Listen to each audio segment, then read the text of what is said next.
The Isle of Skye, Scotland, showcases some breathtaking sceneries with mountains, castles, rock formations, and stunning cliffs and waterfalls. Join us on this adventure as we explore the best of the Isle of Skye, Part 2. Let's start with the Quiraing, one of our favorite places on Skye. The Quiraing can be reached in 37 minutes by car from Portree. It is located on the northernmost summit of the Trotternish on the Isle of Skye. This region was formed by terrestrial turmoil, and it is the remnant of an ancient landslide that has formed a breathtaking series of jagged cliffs, towering rock pinnacles, and various dips and valleys, forming a vivid feast for the eyes. And the views are just spectacular from almost any angle.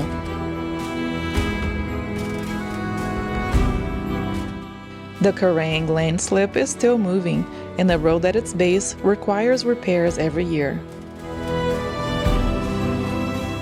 The Needle is a jagged 120-foot-high landmark pinnacle, and we thought it looked somewhat similar to the old Man of Storr.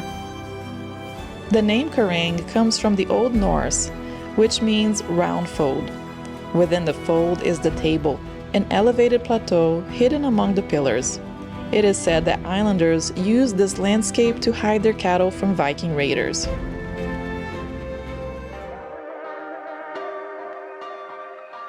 The Quiraing is a must-visit for photographers and videographers, as it is on many postcards of Scotland.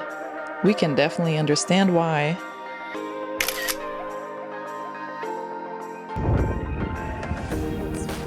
The walk around the Quiraing is a loop of about 4 miles or 6.5 kilometers long and can take about 2 to 3 hours. The trail can be slippery when wet, and you will have to cross over streams of waters at times. At some points, it can also get very steep.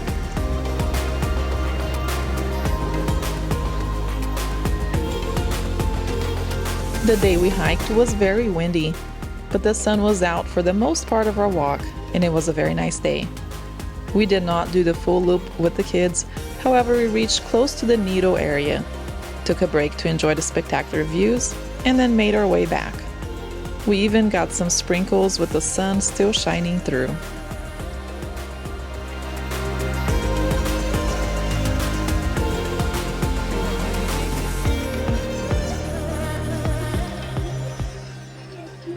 Our lunch, a bunch of leftovers. We got rice, we got beans, we got chicken, we got ground beef, broccoli, Caleb's food. You hungry? What? And there's our view. Oh, getting dark.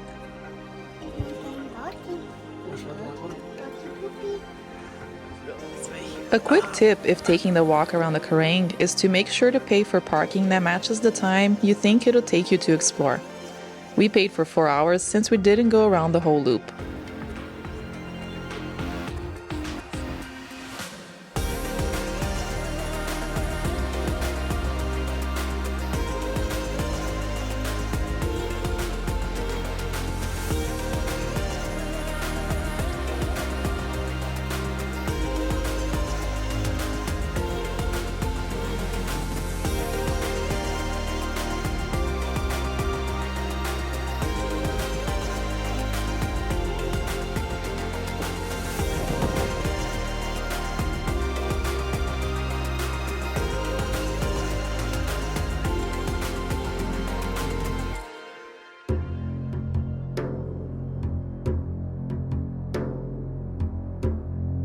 Next, we will head to the Fairy Glen, a magical-looking landscape where weather has created a series of strange, conical-looking mini-hills.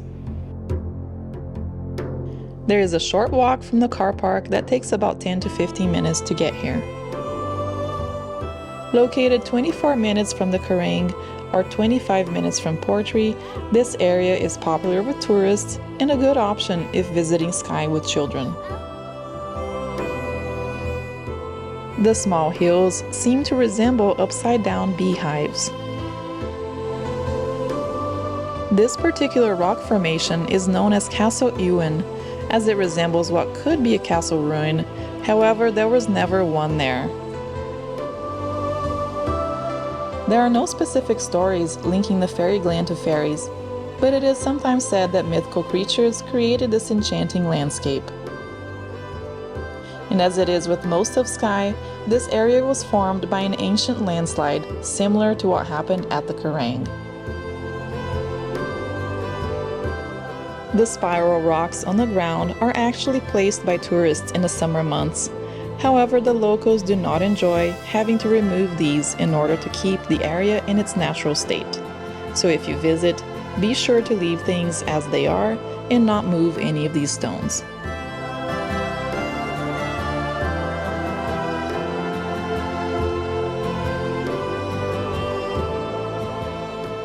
Dunvegan Castle is the ancestral home of Clan MacLeod and is located on the northwest coast of Scotland, only 33 minutes from Portree by car.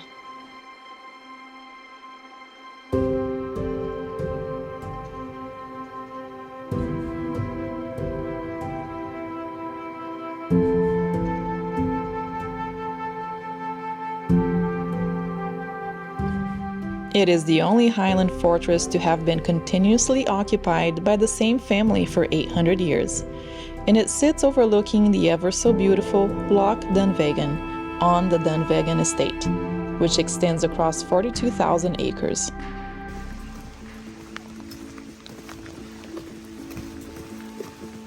It's raining on us again! It's not horrible, but this brings the midges out and gets us wet. Hopefully it stops raining by the time we get out of the castle. Other one. Yeah.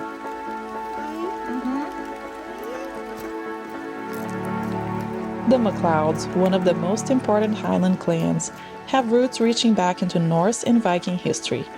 They are descended from Leod, the youngest son of Olaf the Black, the last Norse king of the Isles, who died in the year 1265. The entrance hall is very impressive, and the castle is a mix of building styles that reflect the requirements of the clan chiefs who built them over the centuries. The day we visited started out as a rainy one, and so we started by touring the inside and admiring the family history, paintings, and stately rooms. Dunvegan Castle is owned by the current clan chief, Hugh Magnus MacLeod. He is based in London, which means he only inhabits the castle part-time. At some point in history, the family split into two branches, the MacLeods of Dunvegan, Harris, and Dunog, known as the MacLeods of MacLeod, and the MacLeods of Lewis. It's the MacLeods of MacLeod who have lived in Dunvegan for more than 800 years. The building contains the work of at least 10 building periods, ranging from the 1200s to the 1850s.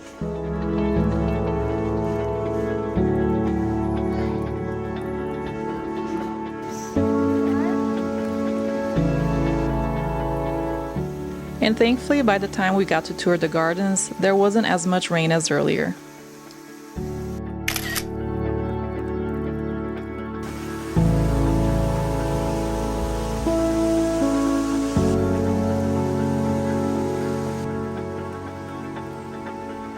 Between April and September, you can take a 25-minute trip in a boat to visit the estate's seal colony.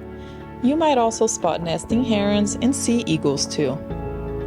If interested in taking seal trips, fishing trips, or loch cruises, those costs are extra. The castle is surrounded by 5 acres of gardens.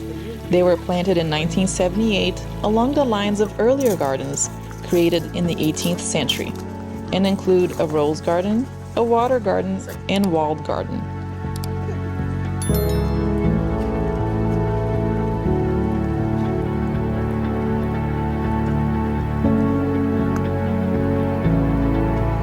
The facilities within the castle include a gift shop with Scottish gifts, souvenirs, and the MacLeod brand, garden tours, and a cafe. We spent just a little over 2 hours here exploring the inside of the castle and the amazing gardens. We also had lunch at their cafe.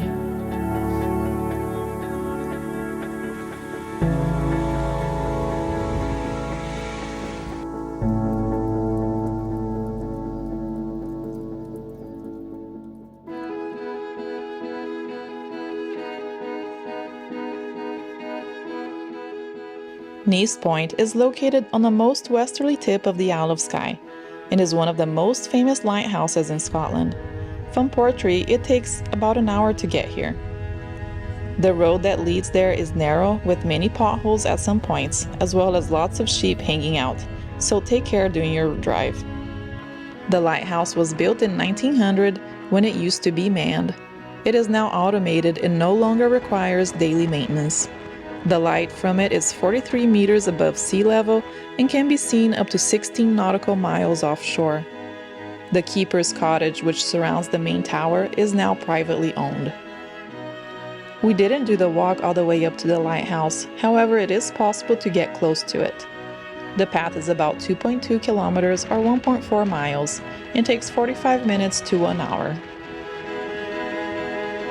It is not recommended to do this walk in certain weather conditions like high winds or misty, foggy weather, as the path takes you near some very high cliffs. We've been here twice.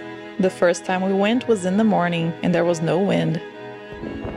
And the second time we went for sunset, but unfortunately there were very high winds.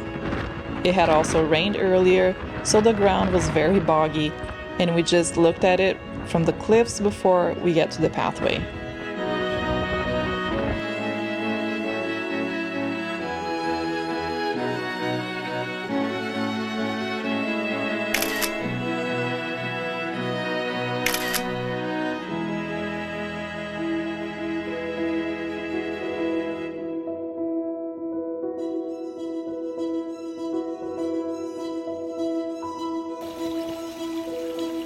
Talisker is one of Scotland's top distilleries, thanks to the Talisker plant which overlooks Loch Harpert on the western side of the Isle of Skye.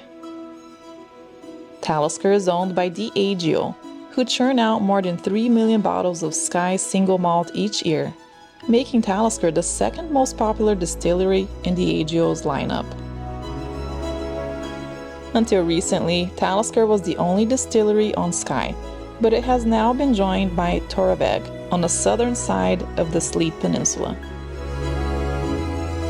If you do the distillery tour, you can see their 5 copper pot stills.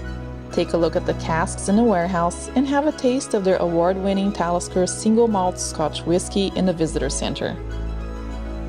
Check out their website to book your visit in advance. There were other locations on Skye we wanted to visit, but ran out of time due to weather or some other delays of our plans. If you visited any of these locations, let us know in the comments what you thought. And if you missed our part 1 of Isle of Skye, make sure to check it out. We will link it here in just a few seconds. If you haven't yet, check out our other videos on our channel after this.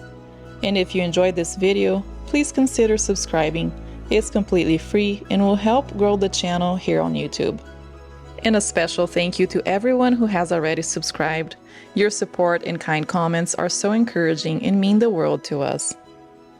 And lastly, stay tuned to our next video as we explore some of Glen and enjoy our last day in Scotland.